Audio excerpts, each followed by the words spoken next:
আসলে ভাই আমাদের বাংলাদেশে কখনোই ভালো কিছু করা সম্ভব না। আসলে আমরা যারা গেমার আছি, আমরা যারা গেম খেলা নিজেদের ক্যারিয়ার করতে চাইতেছি, ভাই বাংলাদেশে বসে এটা করা কোনোদিনই সম্ভব না। এত এত সুযোগ থাকার পরেও দেশ আমাদেরকে সেইটা করার সুযোগই দিচ্ছে না। দিনের পর দিন, মাসের পর মাস, বছরের পর বছর আমরা গেমাররা আমাদের দেশ থেকে পেয়েছি শুধুই হতাশা। তোমরা কিন্তু জানো আমাদের দেশে এই সর্বপ্রথম অনেক বড় আকারে কিন্তু ল্যান্ড টুর্নামেন্ট হওয়ার কথা ছিল, তাও কিন্তু আজকে, কিন্তু সেটাও আজকে হতে দিল না। তাতেও পড়লো নাকি বাধা। এই সব কষ্টের কথা আমরা গেমাররা কাদের কাছে বলবো?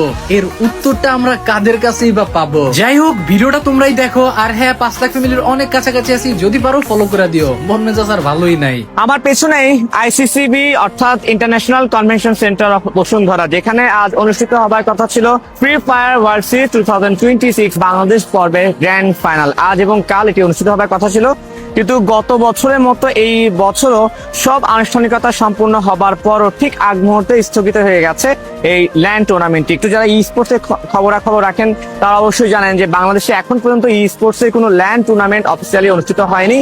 গত বছরও স্বপ্ন দেখানো হয়েছিল, আয়োজন করা হয়েছিল, কিন্তু শেষ মুহূর্তে কোনো একটা অজ্ঞাত কারণে সেটা স্থগিত হয়ে যায়। এবং এই বছর আরো বড় পরিসরে আয়োজন করা হয়েছিল, কিন্তু শেষ মুহূর্তে এসে আমরা দেখতে পাচ্ছি যে ল্যান্ড টুর্নামেন্টটি স্থগিত হয়ে গেছে।